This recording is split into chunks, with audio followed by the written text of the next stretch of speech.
अगर आपके पास अपनी पर्सनल बाइबल नहीं है तो आप दुनिया के सबसे गरीब इंसान हैं।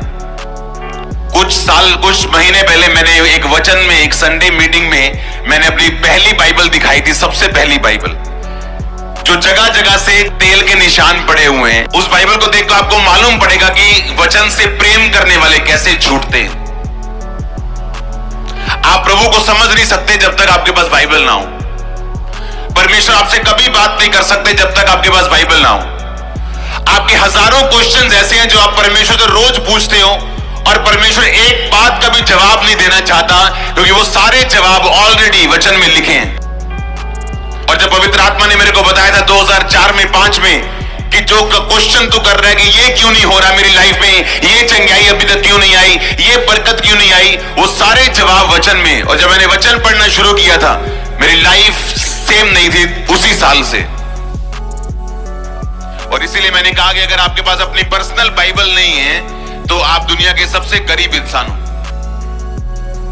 क्योंकि इसी वचन के द्वारा परमेश्वर चंगा करता है, आजाद करता है, हील करता है। किसी के पास लीगली ये अधिकार नहीं कि आपके घर पे कोई कब्जा करे।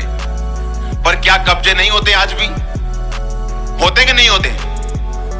क्यों? अगर वो जगह उनके नाम में तो कब्जा क्यों होता है फिर? बाइबल कहती है उसके कोड़े खाने से हम चंगे हो चुके हैं, पर आज भी कुछ लोग बीमार हैं। बाइबल कहती है उसके खून बहाने से हमारे पाप माफ है। बाइबल कहती है उसके बांधे जाने से हम छूट चुके हैं। लेकिन आज भी क्रिश्चियन लोग भी ऐसे हैं जो शैतान के बंधन के नीचे है। फिर ऐसा क्यों है? अगर आपके रजिस्ट्री वाले घर पे कोई कब्जा कर सकता है, तो उसी तरह से शैतान आज भी ये साबित करना चाहता है कि जो वचन में लिखा है वो झूठ है।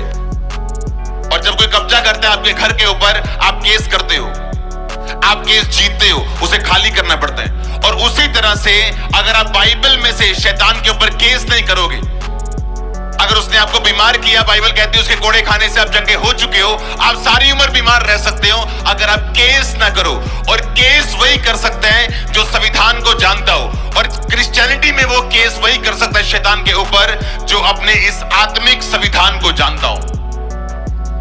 तो आप अगर क्रिश्चियन, आपके पास पर्सनल बाइबल नहीं है, आपके पास पर्सनल सूट है जिसको पहन के आप शादियों पे जाते हो, एक नहीं बल्कि 10-10 सूट है आपके पास, पर एक परिवार में बाइबल एक ही है। और ये दिखाता है कि हम कितने बैंकक्रप्ट, कितने खाली हो चुके हैं, कितने लुट चुके हैं आत्मा में। आपके पास पर्सनल बाइबल नहीं, क्योंकि आज आपकी बाइबल आपकी मम्मी ने पकड़ी हुई जो इसी चर्च में मौजूद है, या आपकी बाइबल आपके पापा ने पकड़ी हुई जो इसी चर्च में मौजूद है, क्योंकि आपके पास एक ही बाइबल है, पर सूट आपके पास 4 है, खाना आप 3 टाइम खाते हो।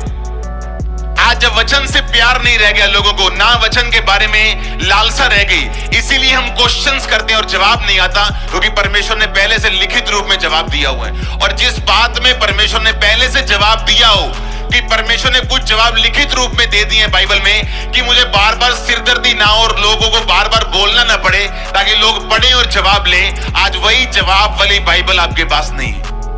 आपकी बाइबल आपको बताती है, आपका वचन जो आप पढ़ते हैं वो आपको बताता है आपने क्या करना है।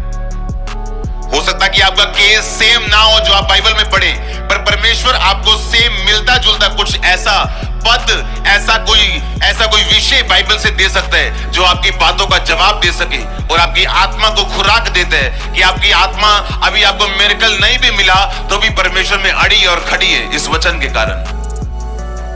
आज आपकी लाइफ का बेस्ट डे है। आज के बाद आपकी पर्सनल बाइबल होगी। आज के बाद आप वचन पढ़ेंगे और लिखेंगे और नोटिस किए जाएंगे यीशु मसीह के नाम में। अगर आमीन सबसे ऊंचे तो